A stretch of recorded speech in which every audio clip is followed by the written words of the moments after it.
दोस्तों नमस्कार। Exam कांकस channel पे आपका स्वागत है। मैं हूं केदारनाथ मिश्रा। कैसे हैं आप लोग? उम्मीद है बहुत अच्छे होंगे। दोस्तों जैसा कि आप लोग जानते हैं कि हम लोग आगामी 16 व 17 फरवरी को होने वाली असिस्टेंट प्रोफेसर भर्ती परीक्षा के लिए जीएस के प्रश्नों को पढ़ रहे हैं। इस समय मैं आपके समक्ष भारतीय अर्थव्यवस्था जो हमारे सिलेबस का हिस्सा है उससे संबंधित प्रश्नों को लेकर उपस्थित हूँ। इसके पहले की जो अर्थव्यवस्था की वीडियो हमने बनाई थी उसमें आपसे मैंने 2 प्रश्नों को पूछा था, ठीक है? 2 प्रश्नों का जवाब मांगा था। बहुत से लोगों ने उन 2 प्रश्नों के जवाब दिए हैं। देखिए उसमें पहला प्रश्न था कि आरबीआई का राष्ट्रीयकरण कब किया गया? ठीक है? तो आरबीआई का राष्ट्रीयकरण कब किया गया है? तो 1 जनवरी 1949 को आरबीआई का राष्ट्रीयकरण किया गया था, ठीक है ना? 1 जनवरी 1949 को, ठीक है? दूसरा जो प्रश्न हमने पूछा था, वह पूछा था कि हरित क्रांति को जो है किस दशक में शुरू किया गया था? तो देखिए हरित क्रांति का जो दशक है, देखिए हरित क्रांति का जो सन है वो क्या है? 1966-67, ठीक है ना? 66 और 67। अब इसमें इसका जो दशक है वो कौन सा होगा? यह 7वां दशक होगा, ठीक है ना? 7वां दशक होगा। अब इसके बारे में हम डिटेल नहीं बताएंगे क्योंकि इसके संबंध में एक वीडियो मैंने डेडिकेटेड बनाई है, ठीक है? कैसे 7वां दशक होगा, 6वां क्यों नहीं होगा? तो इसके बारे में अगर आपको देखना हो तो आप वो वीडियो देख लीजिए, ठीक है? तो यह 7वां दशक है। 1966-67 में हरित क्रांति की शुरुआत हुई थी और यह कौन सा दशक है? 7वां दशक है। तो 7वें दशक में हरित क्रांति की शुरुआत हुई है। देखिए प्रश्न बहुत आसान सा है लेकिन पूछने का थोड़ा सा तरीका बदला तो बहुत से लोगों ने इसमें गलतियां कर दी हैं, ठीक है? तो इन दोनों प्रश्नों के जवाब जिसने जो है 1 जनवरी 1949 और 7वां दशक दिया है, आपको बहुत बहुत साधुवाद और बहुत बहुत आभार कि आपने इसमें हिस्सा भी लिया इस क्विज में, ठीक है? और जिनका भी यह प्रश्न गलत हो गया है किसी कारणवश तो उनके लिए यह सुधारने का मौका है कि यह 7वां दशक है हरित क्रांति का, ठीक है ना? तो परेशान होने की जरूरत नहीं है। ऐसी ही छोटी-छोटी चीजें सुधर जाती हैं जब आप किसी प्लेटफॉर्म पे जुड़ते हैं, कोई वीडियो देखते हैं, प्रश्नों को सॉल्व करते हैं तो यही जो आसान गलतियां होती हैं, यही सुधरती हैं और इन्हीं गलतियों को बचा करके ही आप सिलेक्ट होते हैं या इन्हीं गलतियों को करके आप परीक्षा से बाहर होते हैं। तो इसी सुधारने के लिए तो आप हम जुड़े हैं और इसीलिए हम लोग प्रयास कर रहे हैं, तो परेशान होने की जरूरत नहीं है, ठीक है? अब देखिए आज की वीडियो शुरू करने से पहले 2 चीजें हैं। देखिए एक तो है कि जो हमने एक वीडियो डाली है टीचिंग एंड रिसर्च एप्टीट्यूड, ठीक है? टीचिंग एंड रिसर्च एप्टीट्यूड के प्रश्न में एक कॉन्फ्लिक्ट है और वो मैंने गलत पढ़ाया है, ठीक है? और उस प्रश्न के बारे में मैं वो जब वीडियो शुरू करूँगा तब उसमें उसका जवाब दूँगा, इसलिए उसमें आप लोग परेशान होने की ज़रूरत नहीं है, ठीक है? अब आज की वीडियो शुरू करने से पहले आज का जो क्विज़ का प्रश्न है उसको पूछ लेते हैं और उसको बता के ही आप वीडियो को आगे देखिएगा, ठीक है? और यह प्रश्न जो है आपके लिए लाभकर भी हो सकता है क्योंकि हो सकता है ये परीक्षा में सीधे ही पूछा जाए, ठीक है? अब आपको बताना है कि निम्नलिखित में से कौन-सा प्रत्यक्ष कर है? आपको बताना है कि निम्नलिखित में से कौन-सा प्रत्यक्ष कर है? यह बताना है निम्नलिखित में से कौन-सा प्रत्यक्ष कर है, ठीक है? ये पहला प्रश्न है, 2 प्रश्न पूछूँगा कम से कम। निम्नलिखित में से कौन-सा प्रत्यक्ष कर है? देखिए प्रत्यक्ष कर और अप्रत्यक्ष कर के बारे में मैंने डिटेल से इस वीडियो में बताया था, ठीक है ना? अब देखिए इसमें कौन-सा प्रत्यक्ष कर है? ऑप्शन दे देता हूँ आपकी आसानी के लिए। ऑप्शन ए है उत्पादन कर, उत्पादन कर। ऑप्शन बी है चुंगी कर, ऑप्शन बी है चुंगी कर। ऑप्शन सी है ऑप्शन सी है बिक्री कर, बिक्री कर। और ऑप्शन डी है आयकर, ठीक है? आयकर। आपको बताना है कि इनमें से कौन सा प्रत्यक्ष कर है, ठीक है? एक प्रश्न ये हो गया और एक प्रश्न और हम आपसे पूछेंगे, वह भी बहुत इंपॉर्टेंट प्रश्न है, यूपी की परीक्षाओं के लिए तो बहुत इंपॉर्टेंट है। किसान क्रेडिट कार्ड आपने नाम सुना होगा, किसान क्रेडिट कार्ड या इसे किस नाम से जानते हैं? केसीसी के नाम से जानते हैं। किसान क्रेडिट कार्ड या इसे क्या कहते हैं? केसीसी। किसान क्रेडिट कार्ड की शुरुआत कब हुई? की शुरुआत कब हुई? किसान क्रेडिट कार्ड की शुरुआत कब हुई? आपको यह बताना है, ठीक है ना? तो देखिए इसका पहला ऑप्शन है, ऑप्शन देते हैं। ऑप्शन 1 है 2004-5 में हुई। ऑप्शन बी है 1998-99 में हुई, ठीक है? 1998 या 1999 में हुई, ठीक है? सी ऑप्शन है, सी ऑप्शन 2000 सन 2000 या 2001 में हुई, ठीक है? और डी ऑप्शन है 1995 या 1995-96 में हुई, ठीक है ना? तो देखिए 2 प्रश्न है, पहला प्रत्यक्ष कर कौन सा है और दूसरा किसान क्रेडिट कार्ड की शुरुआत कब हुई? 2004-5 में हुई, 2000-2001 में हुई, 1998-99 में हुई या 1995-96 में हुई, ठीक है ना? तो इन 2 प्रश्नों का जवाब देके आप वीडियो में आगे बढ़िए, ठीक है? उम्मीद है आप सभी लोग इसका जवाब देंगे। कमेंट बॉक्स में अपने आंसर कमेंट करिए, ठीक है? तो चलिए दोस्तों, अब आज की वीडियो की शुरुआत करते हैं। इसके पहले दोस्तों, अगर आपको इन तथ्यों की पीडीएफ चाहिए तो आप हमारा टेलीग्राम चैनल और व्हाट्सएप चैनल ज्वाइन कर लीजिए। अपने दोस्तों के साथ भी इस वीडियो को शेयर कर दीजिए और अगर नए हैं इस चैनल पे तो चैनल को सब्सक्राइब जरूर कर लीजिए, ठीक है। अब चलिए आज का पहला प्रश्न देखते हैं। आज का पहला प्रश्न है NAFED, यह किससे संबंधित है? तो NAFED का मतलब क्या हुआ? नेफेड के नाम से इसे जानते हैं। किसके नाम से जानते हैं? नेफेड के नाम से इसे जानते हैं, ठीक है। अब ये नेफेड क्या है? तो नेफेड किससे संबंधित, पहले तो ये जानते हैं कि नेफेड किससे संबंधित है। तो देखिए कृषि विपणन से, ठीक है, बी ऑप्शन सही है।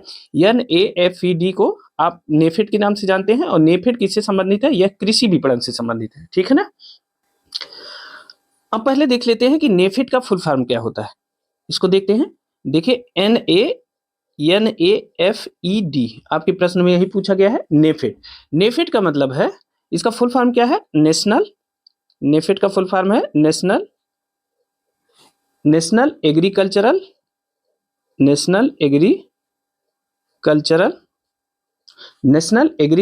कोऑपरेटिव मार्केटिंग,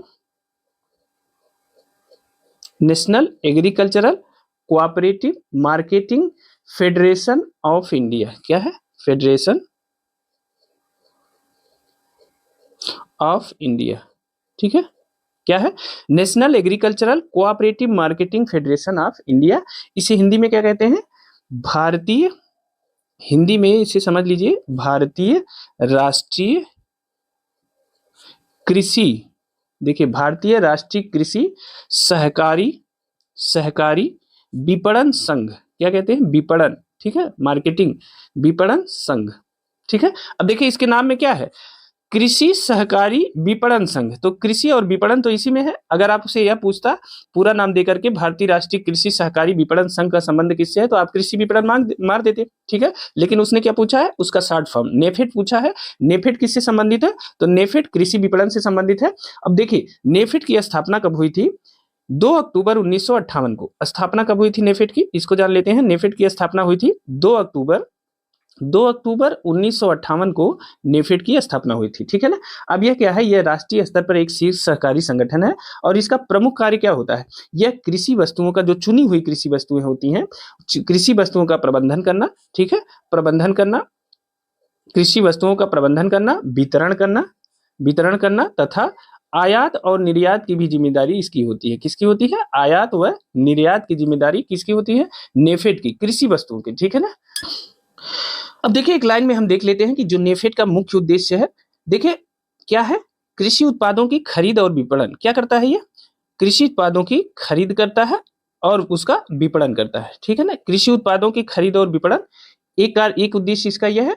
दूसरा, किसानों का समर्थन, मतलब यह क्या करता है? किसानों को उचित मूल्य दिलाता है, ठीक है ना। किसानों को उचित मूल्य दिलाता है, उनके उत्पादों की बिक्री को सुविधाजनक बनाता है, ठीक है ना। तो किसानों को उचित मूल्य दिलाना, ठीक है, यह भी है, यह ऑप्शन में दे सकता है आपसे, ठीक है। तीसरा है भंडारण और वितरण, कृषि उत्पादों को संग्रहित करने, ये क्या करता है? यह कृषि उत्पादों को संग्रहित करता है, ठीक है ना, उसका भंडारण करता है और उसका वितरण की भी जिम्मेदारी किसकी होती है? नेफेड की होती है। सही समय पर किस चीज को बाजार पहुंचाना है, यह जिम्मेदारी कौन निभाता है? तो यह नेफेड ही निभाता है, ठीक है ना। साथ ही आवश्यक वस्तुओं की आपूर्ति पे ध्यान देने का कार्य कौन करता है? वह भी नेफेड करता है, ठीक है ना। आवश्यक वस्तुओं की आपूर्ति का कार्य जो करता है वो कौन करता है? यह भी जो है इसकी देखरेख कौन करता है कि इसमें कोई समस्या ना हो, तो यह भी नेफेड ही करता है, ठीक है ना। आपदा के समय में भी यह खाद्य पदार्थों तथा अन्य वस्तुओं की उपलब्धता को सुनिश्चित कराता है, ठीक है। तो इस प्रकार नेफेड क्या है? राष्ट्रीय कृषि सहकारी विपणन संघ है। इसकी स्थापना हुई थी 2 अक्टूबर 1858 को और इसका कार्य क्या है? कृषि वस्तुओं की खरीद विपणन, किसानों को उचित मूल्य दिलाना, भंडारण वितरण और आवश्यक वस्तुओं की आपूर्ति इत्यादि चीजों पर यह नेफेड कार्य करता है, ठीक है ना। साथ ही किसानों को मार्केटिंग से जुड़ी सेवाएं और जानकारी प्रदान करना मुख्य रूप होता है। देखिए कृषि उत्पादों की खरीद बिक्री, ये तो हमने आपको बताया। साथ ही आवश्यक वस्तुओं का आयात निर्यात भी हमने आपको बताया और किसानों को मार्केटिंग से जुड़ी सेवाएं, मतलब उचित मूल्य दिलाने का मतलब क्या है? मार्केटिंग से जुड़ी सेवाएं भी उपलब्ध कराना, ठीक है। तो ये सब नेफेड के कार्य हैं। नेफेड का मुख्यालय कहाँ है, यह भी जानना जरूरी है। नेफेड का मुख्यालय कहाँ है? नेफेड का मुख्यालय है नई दिल्ली में, ठीक है, नई दिल्ली में इसका मुख्यालय है और इसके कई क्षेत्रीय कार्यालय हैं देश भर में, लेकिन मुख्यालय कहाँ है? नई दिल्ली में। तो नेफेड, भारतीय राष्ट्रीय कृषि सहकारी विपणन संघ का जो मुख्यालय है वो कहाँ है? नई दिल्ली में है, ठीक है। तो इसे याद रखिएगा। अब आ जाते हैं देखिए पहला प्रश्न हो गया नेफेड। अब आ जाते हैं दूसरे प्रश्न पे। दूसरा प्रश्न है BIFR किससे संबंधित है? आपको बताना है कि BIFR का संबंध किससे है। ठीक है, तो BIFR क्या है और इसका संबंध किससे है? तो ऑप्शन ए है रुग्ण इकाइयों के पुनर्निर्माण एवं वित्तीयन से संबंधित है। ऑप्शन बी है शेयर बाजार की क्रियाओं के नियंत्रण से संबंधित है। ऑप्शन सी है उपभोक्ता संरक्षण से संबंधित है। और ऑप्शन डी है बैंकिंग क्रियाओं के नियमन से संबंधित है। तो देखिए BIFR का संबंध किससे है? देखिए BIFR का संबंध है, ऑप्शन ए सही है, रुग्ण इकाइयों के पुनर्निर्माण एवं वित्तीयन से। ठीक है ना, BIFR का जो संबंध है वह है रुग्ण इकाइयों के पुनर्निर्माण एवं वित्तीयन से संबंधित है। अब आइए BIFR के बारे में जानते हैं। देखिए BIFR का पहले फुल फॉर्म जान लेते हैं। ठीक है, BIFR का फुल फॉर्म क्या है? बोर्ड फॉर, देखिए क्या है, board for industrial, board for industrial and financial board for industrial and financial reconstruction. ठीक है, रिकंस्ट्रक्शन। ठीक है, क्या हो गया? Board for industrial and financial reconstruction. ठीक है ना, यह क्या है? औद्योगिक, हिंदी में इसे जान लेते हैं कि BIFR का फुल फॉर्म क्या है? औद्योगिक एवं वित्तीय, औद्योगिक एवं वित्तीय पुनर्निर्माण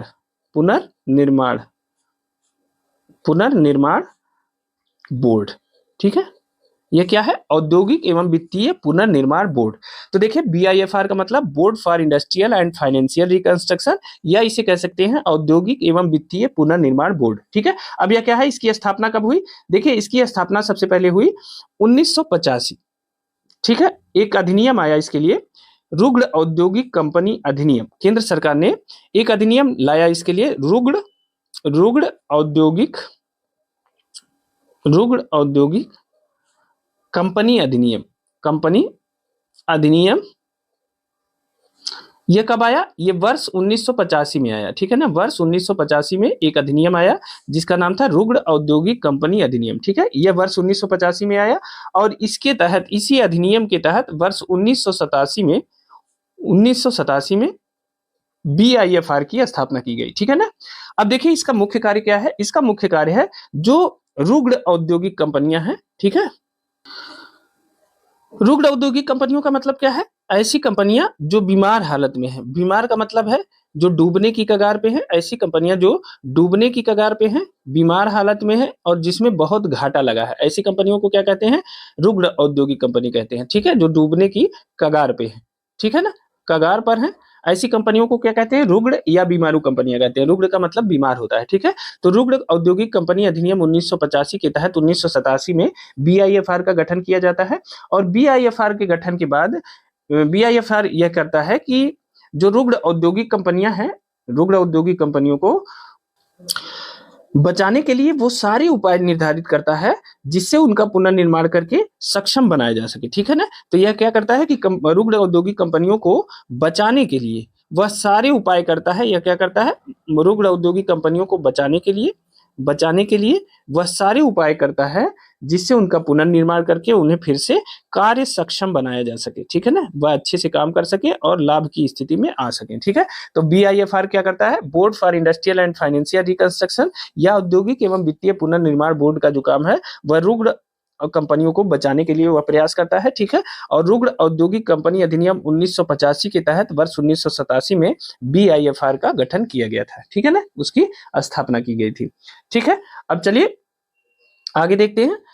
अगला प्रश्न है, आज का तीसरा प्रश्न है, निम्नलिखित में से देखिए अब इसमें कौन सा ऑप्शन सही है? रुग्ण इकाइयों के पुनर्निर्माण एवं वित्तीयन से BIFR संबंधित है। ठीक है ना, अब चलिए अगला देखते हैं। निम्नलिखित में से कौन सा कर भारत सरकार द्वारा नहीं लिया जाता है? आपको बताना है कि इसमें से कौन सा कर ऐसा है जो भारत सरकार द्वारा नहीं लिया जाता। तो ऑप्शन ए है सेवा कर, ऑप्शन बी है सीमा कर, ऑप्शन सी है शिक्षा कर और ऑप्शन डी है मार्ग कर। अब आपको बताना है कि इसमें से कौन सा कर है जो भारत सरकार द्वारा नहीं लिया जाता है। अब इसमें देखिए सेवा कर केंद्र सरकार द्वारा लगाया जाता है। ठीक है, सीमा कर भी केंद्र सरकार द्वारा लगाया जाता है तथा शिक्षा कर भी केंद्र सरकार द्वारा लगाया जाता है। ठीक है ना, जबकि जो है यह मार्ग कर या टोल टैक्स, यह किसके द्वारा लगाया जाता है? यह जो है राज्य सरकारों द्वारा लिया जाता है। टोल टैक्स किसके द्वारा लिया जाता है? राज्य सरकारों द्वारा, ठीक है ना, राज्य सरकारों द्वारा। टोल टैक्स राज्य सरकारों द्वारा लिया जाता है, ठीक है। अब देखिए जो महत्वपूर्ण टैक्स हैं जो सेंट्रल गवर्नमेंट द्वारा लिए जाते हैं, महत्वपूर्ण कर हैं, वो कौन कौन से हैं? अक्सर परीक्षाओं में पूछा जाता है कि कौन सा कर केंद्रीय कर है, ठीक है ना। अब देखिए इसमें आपने देखा जैसे इनकम टैक्स, ठीक है, आयकर, मैं पहले बता देता हूं केंद्र सरकार द्वारा लिए जाने वाले कर, ठीक है, केंद्र सरकार द्वारा लिए जाने वाले कर, इसकी बात कर देते हैं, लिए जाने वाले कर, ठीक है। केंद्र सरकार द्वारा लिए जाने वाले कर कौन कौन से हैं? देखिए इसमें एक है आयकर, आयकर केंद्र सरकार द्वारा लिया जाता है, ठीक है। अच्छा हाँ, एक चीज और बताइए, आयकर केंद्र सरकार द्वारा लिया जाता है, उसके बाद एक आता है कारपोरेट कर, अभी हम आगे उस बात को पूछते हैं। दूसरा आता है कारपोरेट कर, ठीक है, कारपोरेट कर, कारपोरेट कारपोरेट कर इसे कहते हैं कारपोरेट टैक्स, ठीक है ना। तो कारपोरेट टैक्स टैक्स हो गया। और तीसरा है कस्टम ड्यूटी। क्या है? Custom duty. कस्टम ड्यूटी किसके द्वारा लिया जाता है? यह लिया जाता है केंद्र सरकार द्वारा, ठीक है ना। कस्टम ड्यूटी, या इसे इंग्लिश में भी लिख देते हैं कस्टम ड्यूटी, ठीक है ना। फिर अगला है एक्साइज ड्यूटी। एक्साइज ड्यूटी किसके द्वारा लिया जाता है? यह भी केंद्र सरकार द्वारा लिया जाता है, ठीक है ना। एक्साइज ड्यूटी किसके द्वारा लिया जाता है? यह भी केंद्र सरकार द्वारा लिया जाता है, ठीक है ना। अब देखिए ये जो टैक्स है ना, ये सभी परीक्षाओं में पूछे गए हैं, कौन केंद्र सरकार द्वारा लिया जाता है, कौन राज्य सरकार द्वारा लिया जाता है, ठीक है। अब हो गया, देखिए आयकर हो गया, कारपोरेट कर हो गया, और कस्टम ड्यूटी हो गई, एक्साइज ड्यूटी हो गई, ठीक है ना। तो ये हो गई सेंट्रल गवर्नमेंट द्वारा लिया जाने वाले ये कर हो गया, ठीक है ना। अब राज्य सरकार कौन कौन से प्रमुख कर लेती है? तो राज्य सरकार द्वारा देखिए राज्य सरकार द्वारा लिए जाने वाले कर, राज्य सरकार द्वारा लिए जाने वाले कर। अब कौन कौन से प्रमुख कर हैं जिनको परीक्षाओं में अक्सर पूछता है? देखिए एक यही है टोल टैक्स, मतलब इसे क्या कहते हैं? मार्ग कर या टोल टैक्स, ठीक है, टोल टैक्स है एक, इसे याद रखिएगा। दूसरा जो राज्य सरकार द्वारा, देखिए अब तो बंद हो गया, वैट भी राज्य सरकार के द्वारा लिया जाता था, ठीक है ना, वैट। अब आ जाते हैं, एक है प्रॉपर्टी टैक्स, यानी प्रॉपर्टी टैक्स, या इसे क्या कह सकते हैं? संपत्ति कर। संपत्ति कर कौन लेता है? संपत्ति पर कर कौन लेता है? राज्य सरकारें लेती हैं, ठीक है। साथ ही मोटर वाहनों पर कर कौन लेता है? मोटर वाहन कर कौन लेता है? यह भी राज्य सरकारें लेती हैं।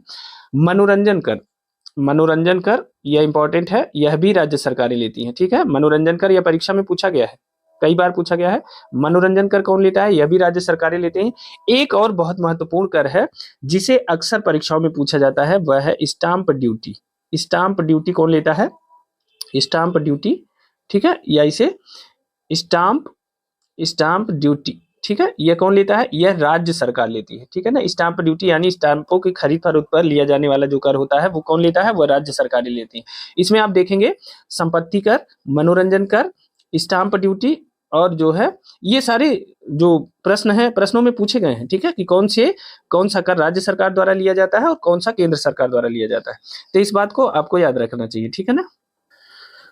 देखिए एक चीज और है, इन करों के अलावा एक कर और है जीएसटी। जीएसटी को क्या होता है? यह राज्य सरकार और केंद्र सरकार, देखिए जीएसटी में क्या होता है? यह केंद्र सरकार व राज्य सरकार, मतलब केंद्र सरकार का सीजीएसटी होता है, सेंट्रल जीएसटी, और उसके बाद राज्य सरकार का होता है, राज्य सरकार यस जीएसटी वसूलती है, ठीक है ना। तो इस प्रकार जो जीएसटी है वह केंद्र और राज्य दोनों सरकारें वसूलती हैं, ठीक है। तो इन सभी बिंदुओं को याद रखिएगा, ये सारे जितने एग्जाम्पल दिए गए हैं ये किसी न किसी परीक्षा में पूछे गए हैं, ठीक है। केंद्र सरकार द्वारा कौन कौन से कर लिए जाते हैं और राज्य सरकार द्वारा। एक प्रश्न आपसे पूछना है यहाँ पे, आप बताइए सेवा कर की शुरुआत, भारत में सेवा कर की शुरुआत किस समिति की सिफारिश पर, किस समिति की सिफारिश पर कब शुरू की गई?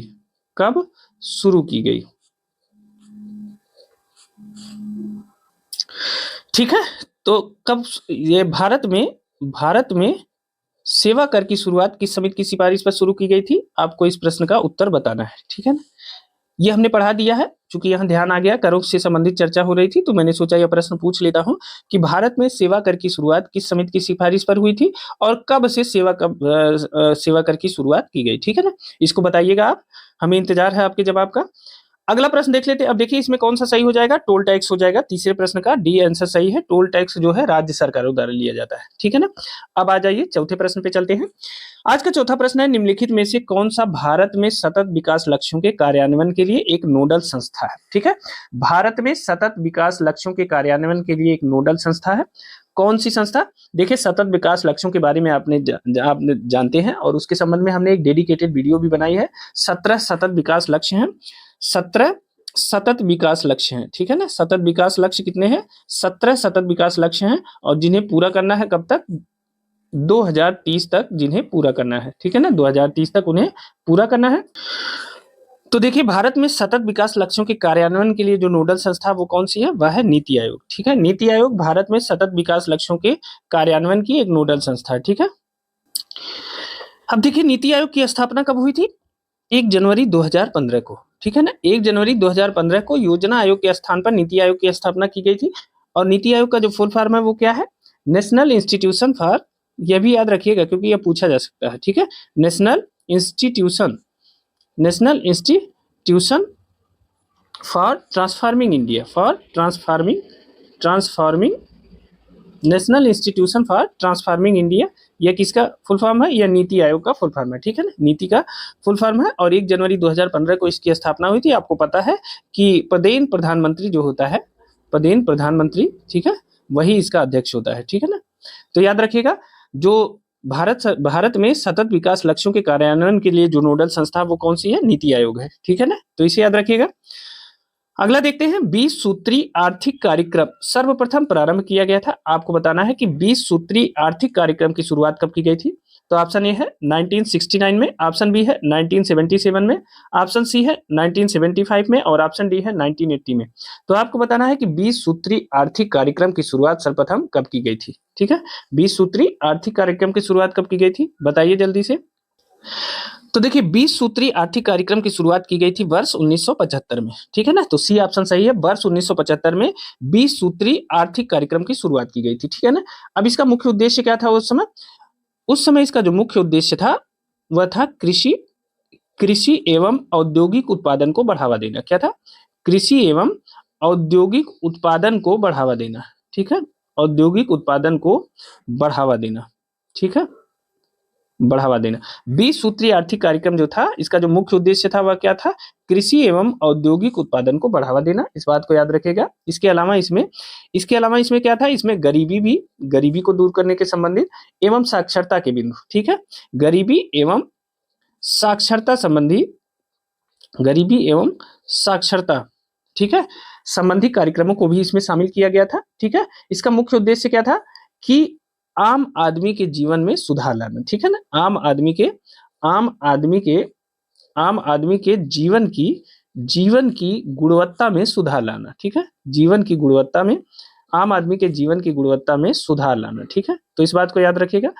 क्या है? कृषि एवं औद्योगिक उत्पादन को बढ़ावा देना, साथ ही गरीबी एवं साक्षरता से संबंधित बिंदु इसमें शामिल थे। और इसका जो मुख्य उद्देश्य था 20 सूत्रीय आर्थिक कार्यक्रम का, यह था कि आम आदमी के जीवन की गुणवत्ता में सुधार लाना, ठीक है ना, असमानताओं को कम करना, ये सब चीजें इसमें शामिल थी। 20 सूत्रीय आर्थिक कार्यक्रम का प्रारंभ सर्वप्रथम कब किया गया था? 1975 में, इस बात को याद रखिएगा। और यह प्रश्न भी कई बार पूछा गया है, ठीक है ना। आगे देखते हैं, निम्नलिखित में से नकदी फसल कौन सी नहीं है? आपको बताना है कि इसमें से कौन सी नकदी फसल नहीं है। ऑप्शन ए है जूट, ऑप्शन बी है मूंगफली, ऑप्शन सी है ज्वार और ऑप्शन डी है गन्ना। तो आपको पता है कि नकदी फसल इसमें से कौन सी नहीं है? तो देखिए ज्वार क्या है? ज्वार एक नकदी फसल नहीं है, ठीक है। जबकि जूट, मूंगफली और गन्ना क्या है? यह नकदी फसल है, ठीक है ना। देखिए अगर सामान्य तौर से देखें तो नकदी फसलें वे फसलें होती हैं जिनका उत्पादन वाणिज्यिक उद्देश्य से किया जाता है, ठीक है ना। नकदी फसलें वे फसलें होती हैं जिनका उत्पादन वाणिज्यिक उद्देश्य से किया जाता है, ठीक है ना, वाणिज्यिक उद्देश्य से। नकदी फसलें ऐसी फसलें होती हैं जिनका उत्पादन वाणिज्यिक उद्देश्य से किया जाता है, ठीक है, न कि उपभोग के उद्देश्य से, ठीक है, उपभोग के उद्देश्य से, ठीक है। तो वाणिज्यिक उद्देश्य से किनका उत्पादन किया जाता है? जिनका उत्पादन, उन्हें नकदी फसलें कहते हैं। अब देखिए इसमें ज्वार क्या है? ज्वार जो है इसको मोटे खाद्यान्न फसलों के अंतर्गत रखा जाता है। किसके अंतर्गत? मोटे खाद्यान्न फसलों के अंतर्गत इसे शामिल किया गया है, ठीक है, मोटे खाद्यान्न फसलों के अंतर्गत मोटे खाद्यान्न फसलों के अंतर्गत इसे शामिल किया गया है, किसे? ज्वार को। ठीक है, तो याद रखिए कि नकदी फसलें हैं जूट, मूंगफली और गन्ना, जबकि ज्वार नकदी फसल में नहीं आता। ठीक है ना। आइए 7वां प्रश्न देख लेते हैं। 7वां प्रश्न है, कृषि मूल्य आयोग की स्थापना कब की गई थी? उस वर्ष को आपको बताना है जिस वर्ष कृषि मूल्य आयोग की स्थापना की गई थी। तो ऑप्शन ए है 1955 में, ऑप्शन बी 1965 में, ऑप्शन सी है 1970 में और ऑप्शन डी है 1973 में। तो बताइए कृषि मूल्य आयोग की स्थापना किस वर्ष की गई थी? तो देखिए कृषि मूल्य आयोग की जो स्थापना है वो 1965 में की गई थी। ठीक है, तो बी ऑप्शन सही है।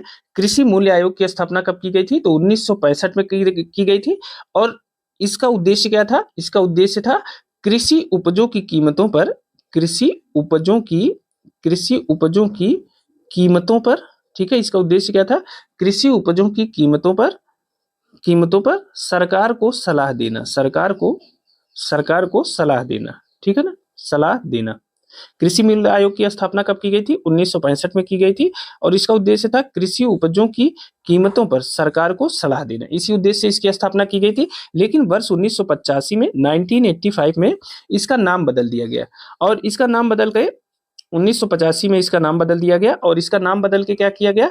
कृषि मूल्य आयोग का जो नाम बदला गया तो अब क्या हो गया है? कृषि लागत और मूल्य आयोग। ठीक है, इसका नाम बदल के कर दिया गया है कृषि लागत और मूल्य आयोग। ठीक है, कृषि लागत और मूल्य आयोग। ठीक है, तो कृषि मूल्य आयोग की स्थापना की गई थी 1965 में और इसका उद्देश्य क्या था? कृषि उपजों की कीमतों पर सरकार को सलाह देना। ठीक है, वर्ष 1985 में इसका नाम बदल दिया गया। अब इसे क्या कर दिया गया? यह कर दिया गया कृषि लागत और मूल्य आयोग। ठीक है ना। अब देखिए इसी की सलाह पर, कृषि लागत और मूल्य आयोग की सलाह पर ही सरकार क्या करती है? न्यूनतम समर्थन मूल्य या इसे क्या कहते हैं? मिनिमम सपोर्ट प्राइस या एमएसपी, बहुत चर्चा में रहा है। तो कृषि लागत और मूल्य आयोग की सिफारिश के आधार पर ही सरकार न्यूनतम समर्थन मूल्य की घोषणा करती है। इस बात को याद रखिएगा। ठीक है ना, सरकार क्या करती है? कृषि लागत और मूल्य आयोग की सिफारिश पर न्यूनतम समर्थन मूल्य की घोषणा करती है। तो याद रखिएगा कृषि मूल्य आयोग की स्थापना 1965 में की गई थी। ठीक है ना। अब आइए आज का 8वां प्रश्न देख लेते हैं। किसने भारत में पहली बार व्यय कर लगाने का सुझाव दिया था? ठीक है, आपको बताना है किसने भारत में पहली बार व्यय कर लगाने का सुझाव दिया था। तो ऑप्शन ए है कलेरकी ने, ऑप्शन बी है काल्डार ने, ऑप्शन सी है आर चिलैया ने और ऑप्शन डी है गौतम माथुर ने। तो बताइए किसने सर्वप्रथम भारत में व्यय कर लगाने का सुझाव दिया था? तो देखिए भारत में जो व्यय कर लगाने का सुझाव है वो किसने दिया था? काल्डार ने दिया था। यह प्रश्न इंपॉर्टेंट है, इसे याद रखिएगा।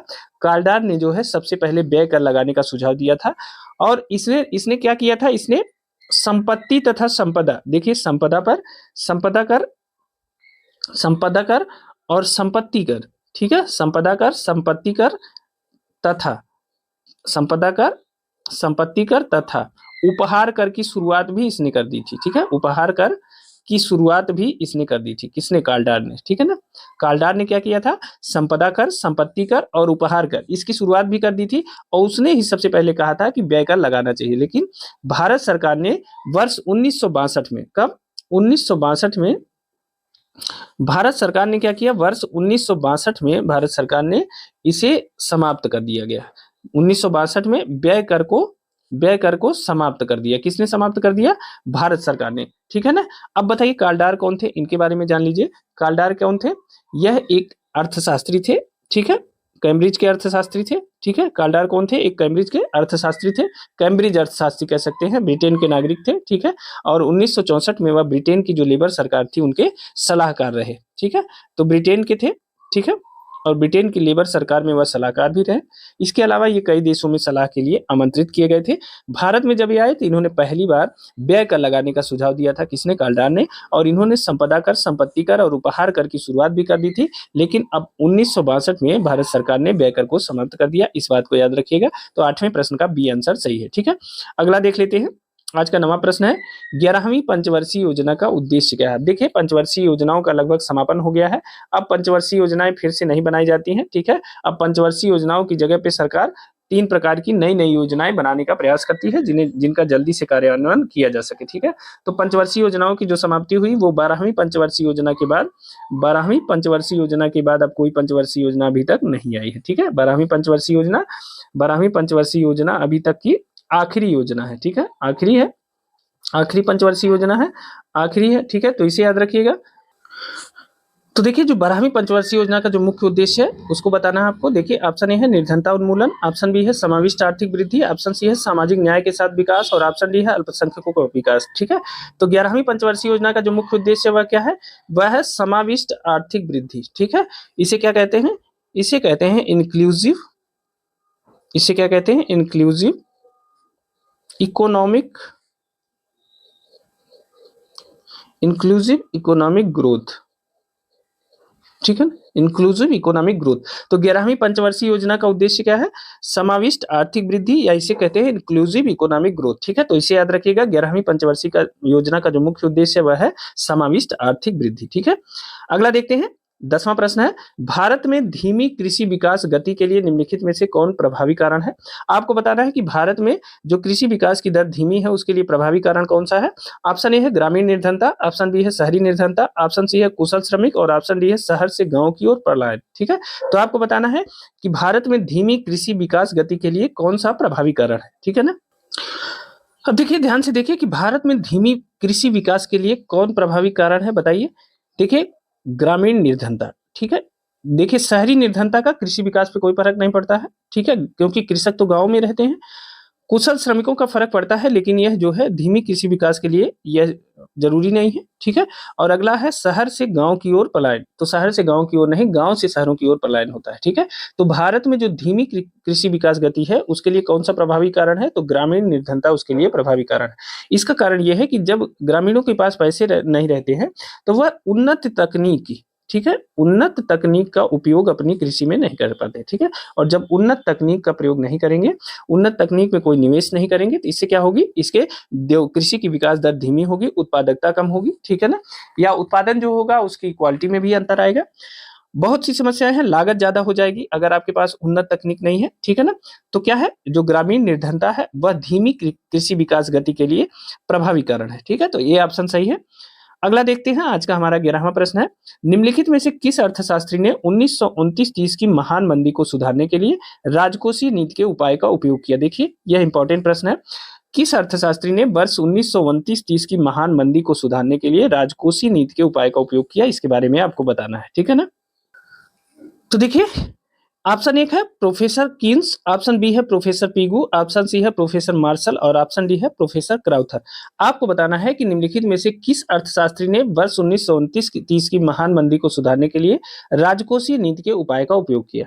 तो देखिए इसमें कौन सा आंसर सही है, वह है ए ऑप्शन, ठीक है ना, प्रोफेसर कीन्स। प्रोफेसर कीन्स ने यह प्रतिपादित किया, प्रोफेसर कीन्स ने यह बताया कि जब कोई अर्थव्यवस्था डिप्रेशन की स्थिति में हो, किसमें, डिप्रेशन, डिप्रेशन, जब कोई अर्थव्यवस्था डिप्रेशन की स्थिति में हो, अवसाद की स्थिति में हो, तो उसे बाहर निकालने के लिए आवश्यक है कि सरकार जो है क्या करे, राजकोषीय नीति का सहारा ले, ठीक है ना। सरकार क्या करे, राजकोषीय नीति का सहारा ले, नीति का सहारा। 1929-30 की जो महान मंदी आई, ठीक है, उसी में प्रोफेसर कीन्स ने यह सिद्धांत दिया था कि जब कोई अर्थव्यवस्था डिप्रेशन की सिचुएशन में हो तो उससे बाहर निकालने के लिए उसे किसी भी राज्य सरकार को राजकोषीय नीति का सहारा लेना चाहिए। अब राजकोषीय नीति का सहारा लेकर के इसके साथ ही क्या करे, सार्वजनिक व्यय में वृद्धि करे, राजकोषीय नीति का सहारा ले और सार्वजनिक व्यय में वृद्धि करे। सार्वजनिक व्यय में वृद्धि का मतलब जैसे मनरेगा जैसी योजनाओं में अत्यधिक धन का निवेश करे ताकि लोगों के हाथ में काम आए और उसके माध्यम से सरकार उन्हें सहायता पैसा पहुंचा पाए, ठीक है ना, सार्वजनिक व्यय में वृद्धि लाए, ठीक है। 1936 में प्रोफेसर कीन्स ने एक पुस्तक लिखी थी, 1936 में एक पुस्तक इन्होंने लिखी थी और उनकी पुस्तक का नाम था general theory of employment, interest and money. क्या नाम था, general theory of employment, general theory of employment, interest and money, ठीक है। क्या है, 1936 में प्रोफेसर कीन्स की एक बुक आई जिसका नाम था general theory of employment, interest and money. तो इसे याद रखिएगा, यह किसकी बुक है, यह है प्रोफेसर कीन्स की, ठीक है। इन्होंने 1929-30 की महान मंदी को सुधारने के लिए सबसे पहले राजकोषीय नीति के उपाय का उपयोग किया था, ठीक है ना, याद रखिएगा। अगला देखते हैं, यहाँ आज का 12वां प्रश्न है, सिडबी की स्थापना कब की गई? सिडबी SIDBI इसकी स्थापना की गई है। क्यों की गई है? तो ऑप्शन ए है कुटीर उद्योगों को वित्त प्रदान करने हेतु, ऑप्शन बी है लघु स्तरीय उद्योगों को वित्त प्रदान करने हेतु, ऑप्शन सी है बृहत स्तरीय उद्योगों को वित्त प्रदान करने हेतु और ऑप्शन डी है सार्वजनिक क्षेत्र के उपक्रमों को वित्त प्रदान करने हेतु। तो आपको बताना है सिडबी की स्थापना किस लिए की गई है। तो ऑप्शन बी सही है, लघु स्तरीय उद्योगों को वित्त प्रदान करने हेतु सिडबी की स्थापना की गई है। अब देखिए सिडबी का जो फुल फॉर्म है वो क्या है, अक्सर परीक्षाओं में पूछ लेता है कि सिडबी का फुल फॉर्म क्या है। तो सिडबी SIDBI, ठीक है। सिडबी का जो फुल फॉर्म है वह क्या है उसको देख लेते हैं। देखिए स्मॉल इंडस्ट्रीज डेवलपमेंट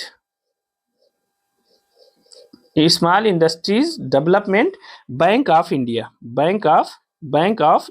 ठीक है।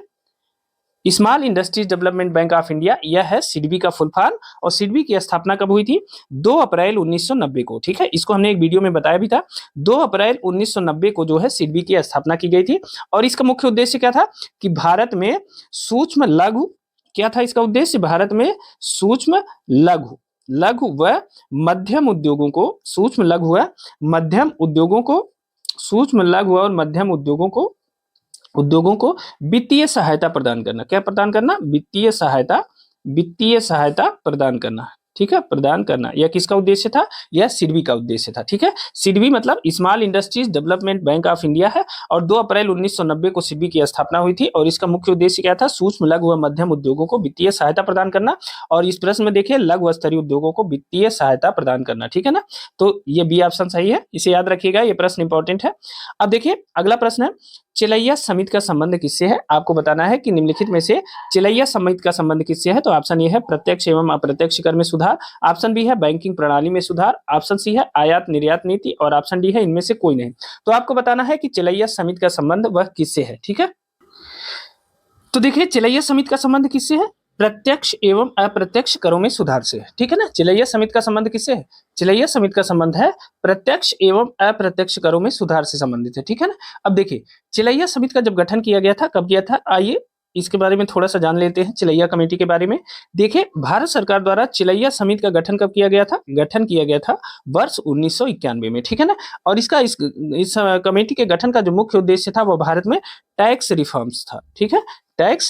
टैक्स रिफॉर्म्स था, या जो है करों में सुधार के लिए इसका गठन किया गया था, चिलैया समिति का गठन किया गया था, ठीक है ना। कर सुधारों की सिफारिश करने के लिए इसका गठन किया गया था, ठीक है ना।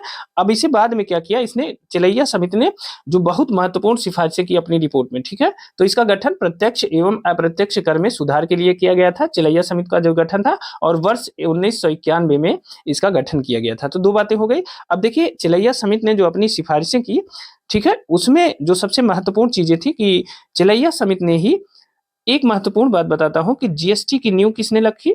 जीएसटी की नींव रखी चिलैया कमेटी ने, ठीक है ना। चिलैया समिति ने अप्रत्यक्ष कर प्रणाली को सुधारने के लिए जीएसटी की नींव रखी थी, ठीक है ना। इससे जो है अप्रत्यक्ष कर प्रणाली में वह सुधार करना चाहते थे जीएसटी के द्वारा। साथ ही इन्होंने जो है एक्साइज ड्यूटी, कस्टम ड्यूटी इत्यादि पे भी बहुत सारे अपनी रिपोर्ट में सुझाव दिए थे, ठीक है ना। तो अब देखिए चिलैया समिति का जो गठन था वह प्रत्यक्ष एवं अप्रत्यक्ष कर में सुधार के लिए था, और इसका गठन वर्ष 1991 में किया गया था, ठीक है ना। अब एक महत्वपूर्ण यही है, जीएसटी की नींव किस समिति की सिफारिश में रिपोर्ट में की गई थी?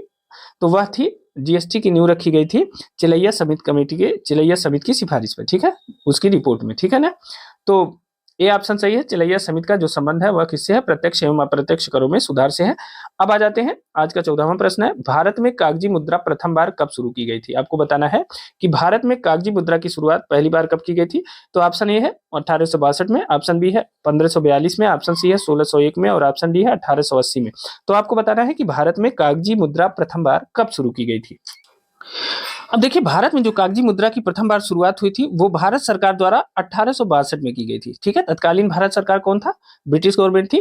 तो तत्कालीन जो भारत सरकार था 1862 में, उसके द्वारा भारत में कागजी मुद्रा की प्रथम बार शुरुआत की गई थी, ठीक है ना। तो 1862 में भारत में पहली बार कागजी मुद्रा की शुरुआत की गई थी। लेकिन एक और महत्वपूर्ण तथ्य है कि भारत में जो कागजी मुद्रा की शुरुआत है, एक बैंक था, बैंक ऑफ हिंदुस्तान, ठीक है। और यह जो है 1770 से और 1832 तक यह चलता रहा, ठीक है ना। 1770 से 1832 तक बैंक ऑफ हिंदुस्तान था। और उसके बाद आता है कि general bank of Bengal and Bihar, एक बैंक है general bank of general bank of Bengal and Bihar, ठीक है, बिहार। यह जो है 1773 से 75 में स्थापित हुआ था। और जो है एक एक्ट बना था, देखिए एक और था बंगाल बैंक। देखिए ये general bank of Bengal and Bihar, इसको एक चीज और याद रखिएगा, इसकी स्थापना किसने की थी, बहुत इंपॉर्टेंट है। इसकी स्थापना किया था वारेन हेस्टिंग्स ने। किसने? वारेन हेस्टिंग्स ने, जो गवर्नर जनरल था वारेन हेस्टिंग्स ने किसकी स्थापना की थी? उसने जो है स्थापना किया था general bank of Bengal and Bihar की स्थापना किसने किया था? वारेन हेस्टिंग्स ने किया था, ठीक है ना। तो इसे याद रखिएगा, general bank of Bengal and Bihar की स्थापना वारेन हेस्टिंग्स ने किया था, ठीक है ना। और एक और बैंक था बंगाल बैंक, ठीक है, एक था बंगाल बैंक। ये मैं इसलिए बता रहा हूं कि ब्रिटिश सरकार से पहले, ठीक है, इन बैंकों ने भी कागजी मुद्राओं को चलाने का प्रयास किया था, ठीक है ना। इन बैंकों के द्वारा भी कागजी मुद्राएं चलाई गई थी, ठीक है ना। अब 1861 के पेपर करेंसी एक्ट द्वारा, ठीक है, इसने क्या किया? 1861 में एक एक्ट आता है जिसे कहते हैं पेपर करेंसी एक्ट। 1861 का पेपर करेंसी एक्ट, ठीक है। इसके द्वारा सरकार ने क्या किया कि कागजी मुद्रा के निर्गमन का जो अधिकार था वह प्राइवेट बैंकों से ले लिया, ठीक है। प्राइवेट बैंकों से कागजी मुद्रा का अधिकार जो है, कागजी मुद्रा के निर्गमन का अधिकार, कागजी मुद्रा के निर्गमन का अधिकार किसने ले लिया? निर्गमन का अधिकार किसने ले लिया? सरकार ने ले लिया, ठीक है ना, सरकार ने ले लिया। तो इस बात को याद रखिएगा कि bank of Hindustan, general bank of Bengal और बिहार, इसकी स्थापना वारेन हेस्टिंग्स ने की थी। और बंगाल बैंक 1861 में बंगाल बैंक, ये सभी बैंक जो है कागजी मुद्रा का निर्गमन करते थे। लेकिन जो है 1861 में एक एक्ट आता है जिसे कहते हैं पेपर करेंसी एक्ट। इसके द्वारा सरकार ने प्राइवेट बैंकों से कागजी मुद्रा के निर्गमन का अधिकार ले लिया, ठीक है ना। तो भारत में कागजी मुद्रा प्रथम बार कब शुरू की गई? 1862 में, ठीक है, इस बात को याद रखिएगा। अब अगला है, देखिए ये चूंकि आधिकारिक रूप से 1862 है इसलिए यही माना जाएगा, लेकिन अगर पहले भी ऐसा हो सकता है कि यह पूछ ले कि किसी के भी द्वारा कब शुरू की गई, तब तो उसके पहले की तिथि चली जाएगी। लेकिन आधिकारिक रूप से भारत सरकार द्वारा 1862 में कागजी मुद्रा की प्रथम बार शुरुआत की गई थी, ठीक है। अब अगला देखते हैं, आज का 15वां प्रश्न है, ट्रिम्स का पूरा नाम क्या है? आपको बताना है कि ट्रिम्स का पूरा नाम क्या है। ऑप्शन ए है trade related income measures, option B है trade related investment measures, option C है ट्रेड रिलेटेड इनोवेटिव मेजर्स और ऑप्शन डी है ट्रेड रिलेटेड इंसेंटिव मेजर्स। आपको बताना है कि इसमें से ट्रिम्स का पूरा नाम क्या है। तो देखिए ट्रिम्स, TRIM और यस, ठीक है। ट्रिम्स का पूरा नाम क्या है? ट्रिम्स का पूरा नाम है ट्रेड रिलेटेड, ठीक है, trade related investment trade related investment measures, ठीक है। ट्रेड रिलेटेड इन्वेस्टमेंट मेजर्स, ये है ट्रिम्स का फुल फॉर्म, ठीक है ना, ट्रेड रिलेटेड इन्वेस्टमेंट मेजर्स, ठीक है ना। अब ट्रिम्स क्या है? ट्रिम्स जो है यह WTO का एक समझौता है। WTO मतलब वर्ल्ड ट्रेड ऑर्गेनाइजेशन, यानी विश्व व्यापार संगठन, ठीक है, विश्व व्यापार संगठन का एक क्या है? समझौता है। ट्रिम्स क्या है? विश्व व्यापार संगठन का एक समझौता है, ठीक है ना। ट्रेड रिलेटेड इन्वेस्टमेंट मेजर्स, ठीक है। ट्रिम्स का जो पूरा फुल फॉर्म है वह है ट्रेड रिलेटेड इन्वेस्टमेंट मेजर्स। तो इसमें कौन सा है? Trade related investment major. कौन सा ऑप्शन सही है? बी ऑप्शन सही है, ठीक है ना, बी ऑप्शन सही है, ट्रेड रिलेटेड इन्वेस्टमेंट मेजर्स। ये किसका ये ट्रिम्स का फुल फॉर्म है, ठीक है। ट्रिम्स क्या है? यह WTO यानी विश्व व्यापार संगठन का एक समझौता है। और ट्रिम्स क्या करता है? इसका संबंध कुछ शर्तें व प्रतिबंधों से है, ठीक है, जो अपने देश में विदेशी विनियोग के संबंध में यह लगाता है, ठीक है। तो याद रखिएगा ट्रिम्स क्या है। चलिए अगला प्रश्न देखते हैं। आज का 16वां प्रश्न है, उत्तर प्रदेश कृषि अनुसंधान परिषद कहाँ स्थित है? ठीक है, आपको बताना है कि उत्तर प्रदेश कृषि अनुसंधान परिषद कहाँ स्थित है। ऑप्शन ए है कानपुर में, ऑप्शन बी है गाजियाबाद में, ऑप्शन सी है इलाहाबाद में और ऑप्शन डी है लखनऊ में। उत्तर प्रदेश कृषि अनुसंधान परिषद कहाँ स्थित है आपको बताना है, ठीक है, जल्दी से बताइए।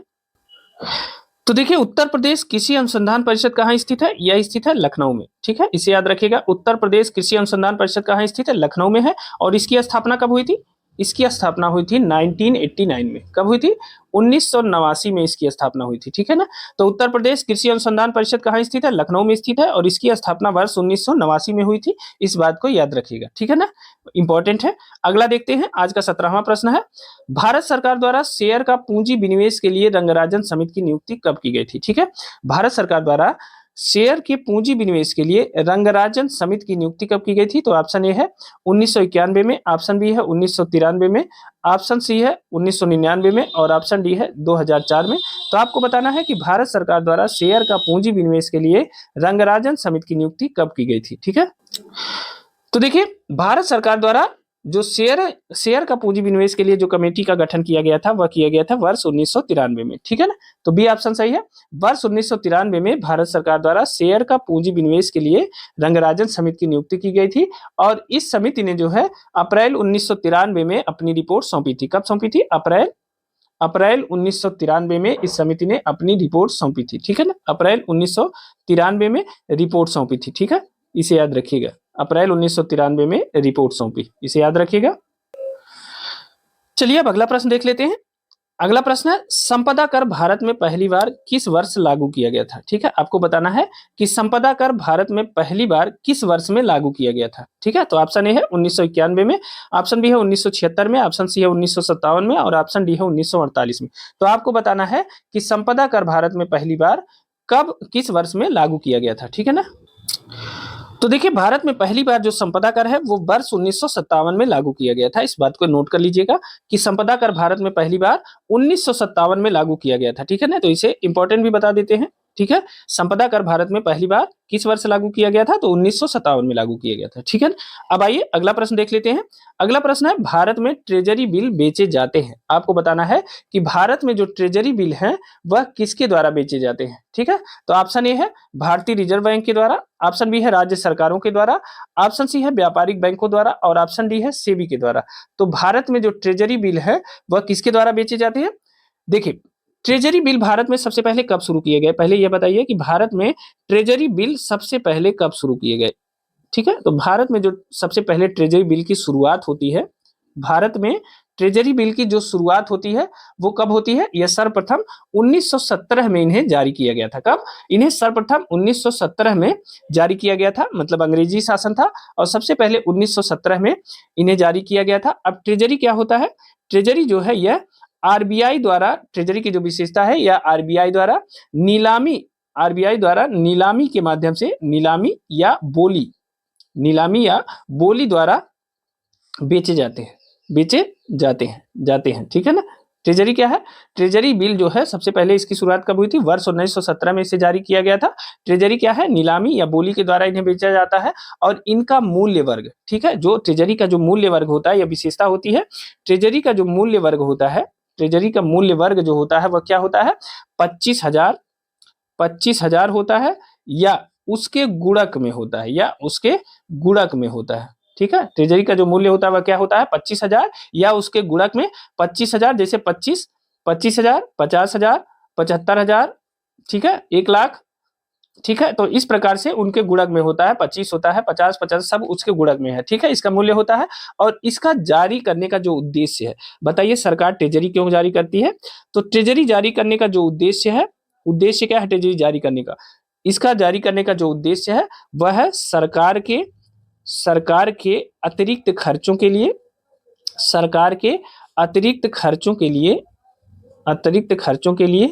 फंड जुटाना, ठीक है, अतिरिक्त खर्चों के लिए फंड जुटाना, ठीक है। तो ट्रेजरी का जो उद्देश्य है वह क्या है? सरकार के अतिरिक्त खर्चों के लिए फंड जुटाना, ठीक है। अब ट्रेजरी बिल किसके द्वारा बेचे जाते हैं, यह प्रश्न था। तो किसके द्वारा? अब इसका जवाब आपको मिल गया होगा, भारतीय रिजर्व बैंक के द्वारा। तो ऑप्शन ए सही है। भारत में ट्रेजरी बिल बेचा जाता है किसके द्वारा? भारतीय रिजर्व बैंक के द्वारा। इसकी शुरुआत कब हुई थी? वर्ष 1917 में ट्रेजरी बिल की शुरुआत हुई थी। इसे जो है आरबीआई नीलामी या बोली द्वारा आरबीआई बेचती है इसे, ट्रेजरी बिल को, ठीक है ना। इसका मूल्य वर्ग जो होता है वो 25,000 या उसके गुणक में होता है, यह भी ध्यान रखिएगा। यानी 25, 50, 75 या 1,00,000 ऐसे 25,000 का गुणक होता है। और इसका उद्देश्य क्या है? ट्रेजरी बिल को बेचने का जो उद्देश्य है वह सरकार के अतिरिक्त खर्चों के लिए फंड जुटाना होता है, ठीक है ना। तो यह इंपॉर्टेंट है, इसे याद रखिएगा, ठीक है ना।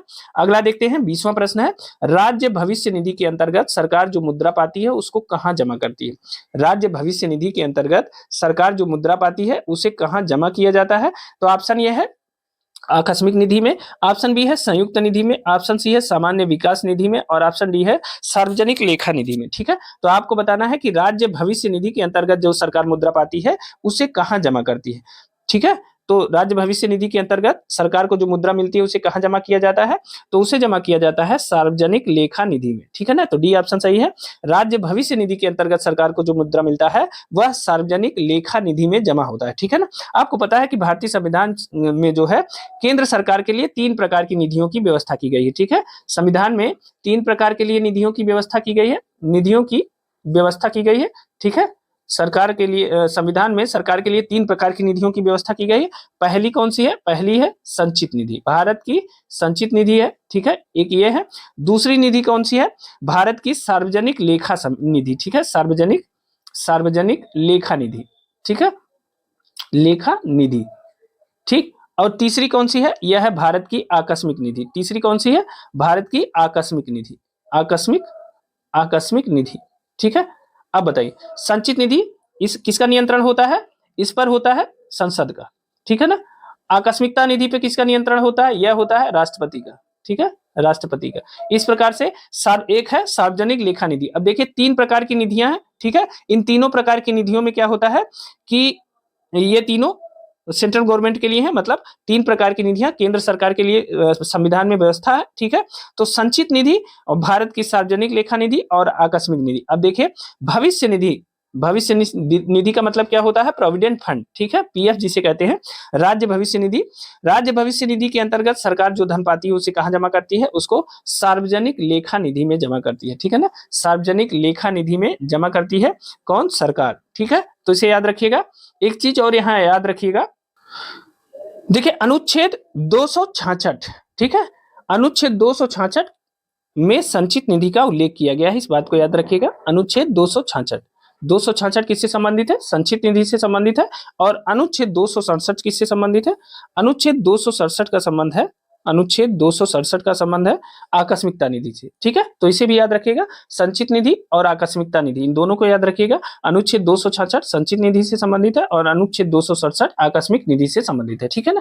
तो इसे याद रखिएगा। राज्य भविष्य निधि के अंतर्गत सरकार जो मुद्रा पाती है उसको कहाँ रखा जाता है, तो उसे सार्वजनिक लेखा समिति में, डी ऑप्शन सही है, ठीक है ना, सार्वजनिक लेखा निधि में, ठीक है। तो डी ऑप्शन सही है।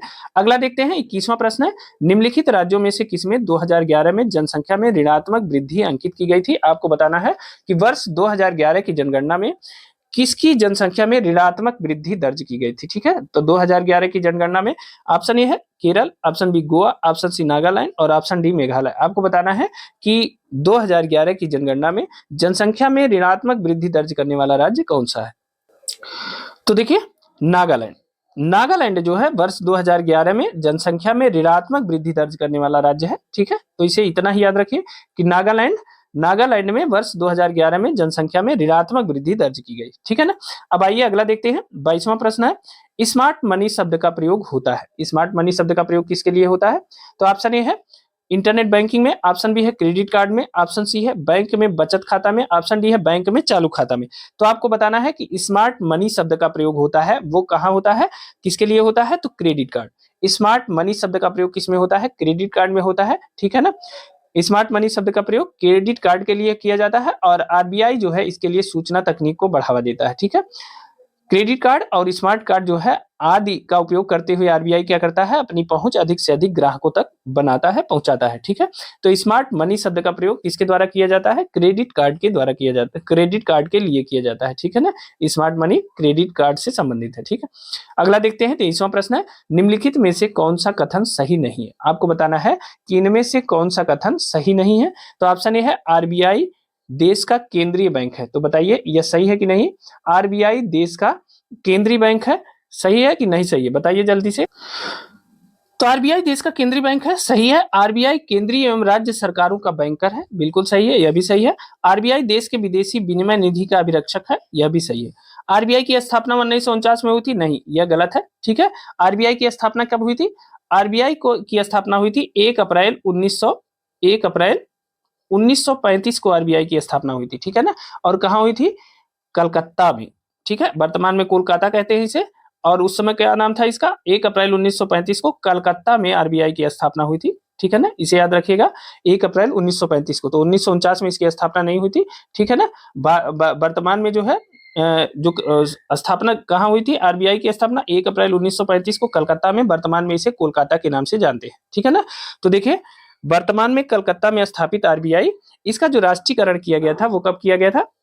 इसका राष्ट्रीयकरण 1 जनवरी 1949 को किया गया था, ठीक है। 1 जनवरी 1949 को इसका राष्ट्रीयकरण किया गया था, ठीक है, न कि इसकी स्थापना हुई थी, ठीक है। अब वर्तमान में आरबीआई का जो मुख्यालय है वो कहाँ है? वर्तमान में आरबीआई का जो मुख्यालय है वह कहाँ है?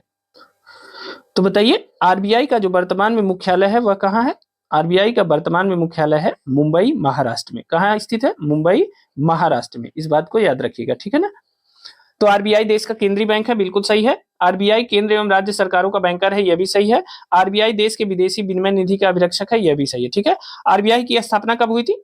आरबीआई की स्थापना 1 अप्रैल 1935 को हुई थी, कलकत्ता में हुई थी, ठीक है ना। और 1 जनवरी 1949 को इसका राष्ट्रीयकरण किया गया था, ठीक है। आरबीआई का मुख्यालय कहाँ है? मुंबई, महाराष्ट्र में। चलिए अगला प्रश्न देखते हैं। देखिए, कैशलेस लेन देन को बढ़ावा देने के लिए भारत सरकार द्वारा किस समिति का गठन किया गया?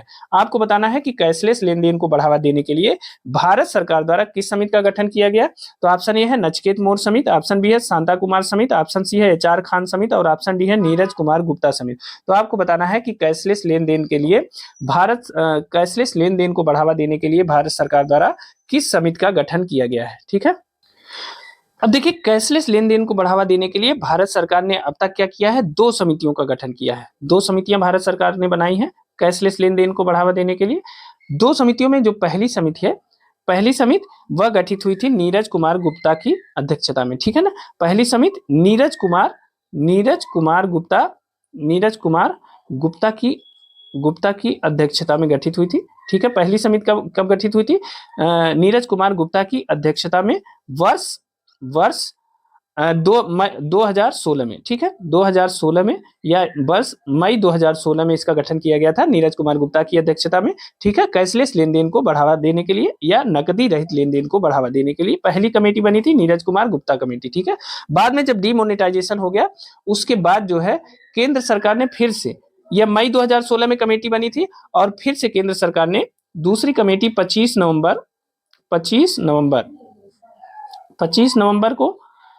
नवंबर 2016 को उस समय नीति आयोग के सीईओ अमिताभ कांत, नीति आयोग के उस समय के सीईओ थे।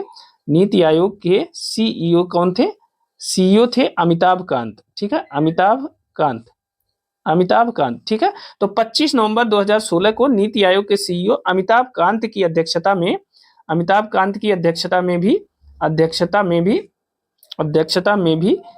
में भी एक समिति का गठन सरकार ने किया, ठीक है। एक समिति का गठन सरकार द्वारा किया गया, ठीक है, सरकार द्वारा किया गया। तो क्या है? देखिए, अब प्रश्न क्या है? कैशलेस लेन देन को बढ़ावा देने के लिए भारत सरकार द्वारा किस समिति का गठन किया गया? तो देखिए, 2 समितियां थी। एक नीरज कुमार गुप्ता समिति, इसकी अध्यक्षता नीरज कुमार गुप्ता की अध्यक्षता में वर्ष 2016 में एक कमेटी स्थापित हुई, और दूसरी 25 नवंबर 2016 को नीति आयोग के सीईओ थे उस समय अमिताभ कांत, इनकी अध्यक्षता में भी एक समिति का गठन सरकार द्वारा किया गया था। तो इसमें केवल एक ऑप्शन है, नीरज कुमार गुप्ता समिति, तो यही डी ऑप्शन सही है, ठीक है ना। कैशलेस लेन देन को बढ़ावा देने के लिए नीरज कुमार गुप्ता समिति का गठन किया गया था सरकार द्वारा, तो डी ऑप्शन सही है। आज का 25वां और आखिरी प्रश्न है, भारत सरकार का कौन सा मंत्रालय भारत की विदेश व्यापार नीति से संबंधित है? तो आपको बताना है कि भारत सरकार का कौन सा मंत्रालय है जो भारत सरकार की विदेश व्यापार नीति से संबंधित है। ऑप्शन ए है रक्षा मंत्रालय, ऑप्शन बी है विदेश मंत्रालय, ऑप्शन सी है वाणिज्य एवं उद्योग मंत्रालय, और ऑप्शन डी है गृह मंत्रालय। तो जल्दी से बताइए। तो देखिए, भारत का वाणिज्य एवं उद्योग मंत्रालय क्या है? यही जो है भारत की विदेश व्यापार नीति से संबंधित है। कौन सा मंत्रालय? भारत की विदेश व्यापार नीति से संबंधित मंत्रालय जो है वो कौन सा मंत्रालय है? वाणिज्य एवं उद्योग मंत्रालय। भारत का वाणिज्य एवं उद्योग मंत्रालय जो है वह भारत की विदेश व्यापार नीति से संबंधित है, ठीक है। तो सी ऑप्शन सही है, इसे याद रखिएगा, ठीक है। तो दोस्तों, ये थे आज के हमारे 25 प्रश्न। ये प्रश्न कैसे लगे आपको हमें कमेंट करके जरूर बताइएगा। और हाँ दोस्तों, अगर आपको इन तथ्यों की PDF चाहिए तो आप हमारा टेलीग्राम चैनल और व्हाट्सएप चैनल ज्वाइन कर दीजिए। उसका लिंक हमने हमने डिस्क्रिप्शन बॉक्स में दे दिया है, और इस वीडियो को अपने दोस्तों के साथ भी शेयर करिए। और हाँ, बाकी का जो सिलेबस का हिस्सा है उसको क्रमबद्ध तरीके से मैं लेके आपके समक्ष आ रहा हूँ। आप परेशान बिल्कुल नहीं होइए, आप डरिए बिल्कुल नहीं। जल्द ही आपको एक और वीडियो मिलने वाली है, ठीक है? तो अभी के लिए इतना ही, मिलते हैं अगली वीडियो में। तब तक के लिए स्वस्थ रहिए, मस्त रहिए, मेहनत से पढ़ते रहिए। बहुत बहुत धन्यवाद।